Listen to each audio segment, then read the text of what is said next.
Selamat datang di kelas online HelloMotion Academy. Bersama saya, Rudini Bayu Aji. Kali ini kita akan belajar mengenai Photoshop.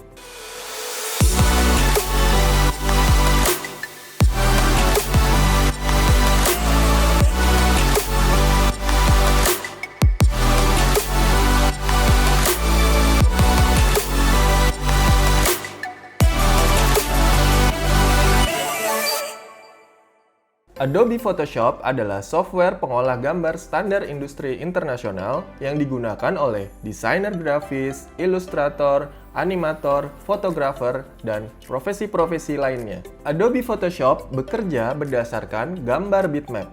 Masih ingat kan apa yang dimaksud dengan bitmap? Ini adalah tampilan welcome screen dari Adobe Photoshop CC 2018. Saya sarankan kalian menggunakan versi CC tahun berapapun itu dan jangan menggunakan versi sebelumnya yaitu CS karena tampilannya mungkin akan berbeda. Untuk membuat dokumen baru, kita bisa mengklik tombol Create New. Kemudian Photoshop akan menyediakan template ukuran sesuai dengan kebutuhan kita. Contohnya di sini ada untuk kebutuhan print atau untuk kebutuhan film dan video.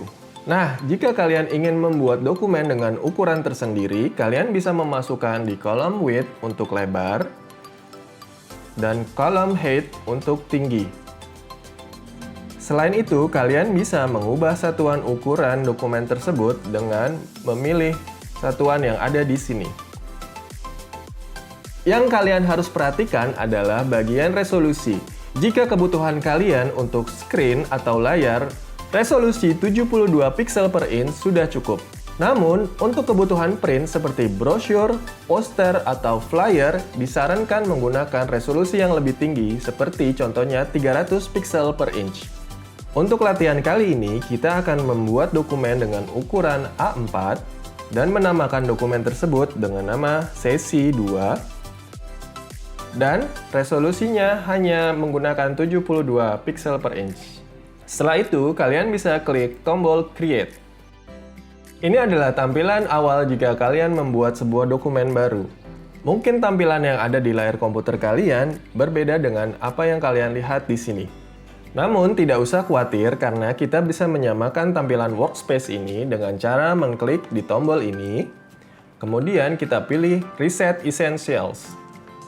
Panel-panel di sebelah kanan ini mungkin memakan banyak space dari layar kalian. Kita bisa meminimize-nya dengan cara mengklik tombol ini dan ini.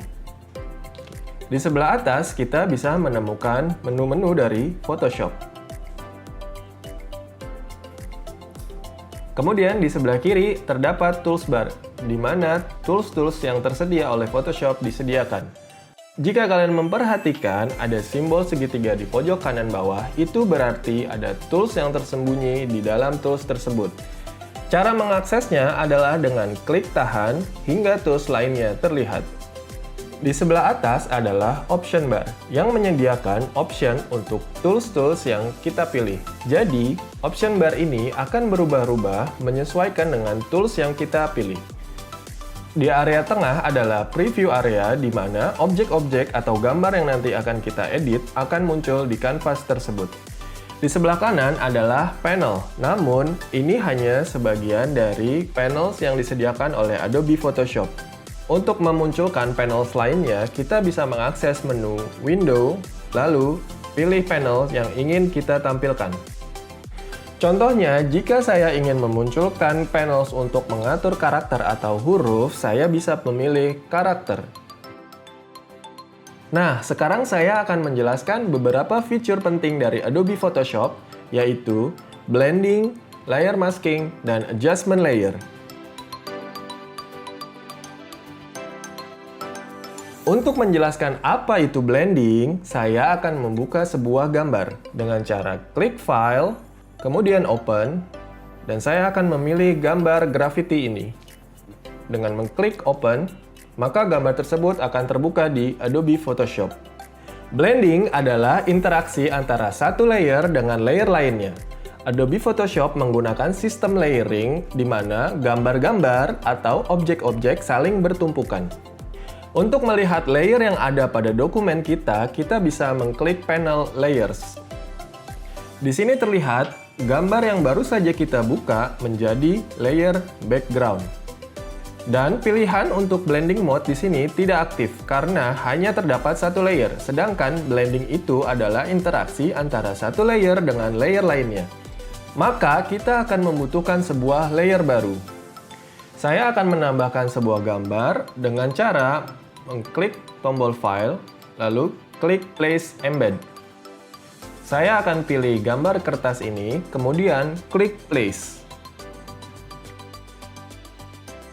Oke, jangan lupa untuk mengklik tombol Checklist. Jika kalian perhatikan, gambar baru yang saya place tadi akan menempatkan posisi di atas layer background.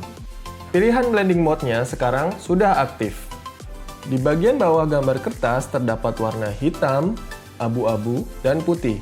Ini akan saya gunakan sebagai indikator untuk memperjelas tentang blending mode. Sekarang kita akan coba ubah blending mode-nya menjadi multiply. Gambar kertas tersebut akan memblending atau menyatu dengan layer yang ada di bawahnya. Dan warna putih yang ada di bawah akan tidak terlihat, sedangkan warna lainnya berubah. Pada group blending mode ini akan mempengaruhi warna hitam dan abu-abu atau warna gelap. Sedangkan pada group blending mode di bawahnya yaitu lighten sampai lighter color akan mempengaruhi warna putih dan abu-abu atau warna terang. Selanjutnya untuk group blending mode yang ada di bawahnya yaitu dimulai dari overlay hingga pin light akan mempengaruhi warna hitam dan warna putih. Untuk dua grup blending mode di bawahnya lagi akan memberikan efek-efek yang spesial.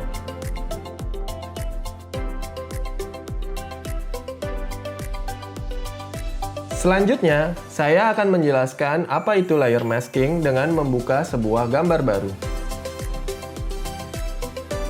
Masking adalah menutupi atau memperlihatkan sebagian dari layer. Cara mengaksesnya adalah dengan mengklik tombol ini, maka akan muncul sebuah kotak putih di samping thumbnail layer kita. Warna putih di sini menandakan bahwa layer tersebut tampil seutuhnya. Untuk menyembunyikan beberapa bagian dari layer, kita bisa menggunakan tool brush dan menggunakan warna hitam di sini. Yang perlu kalian terus ingat, sebelum menyapukan brush dengan warna hitam ini, kalian harus mengaktifkan kotak putih tersebut, sehingga brush tersebut hanya memberikan efek pada masking layer ini. Saya akan coba menyapu brush dengan warna hitam pada bagian rumah ini. Bagian yang sudah saya brush tersebut akan menjadi transparan. Nah, jika diperhatikan di bagian kotak putih tersebut ada warna hitam. Itu menandakan bagian tersebut ditutupi atau disembunyikan. Jika saya mendisable layer mask ini dengan cara klik kanan lalu pilih disable layer mask, maka gambar tersebut tetap utuh. Jadi yang tersembunyi atau yang tertutupi itu hanya di bagian layer masking.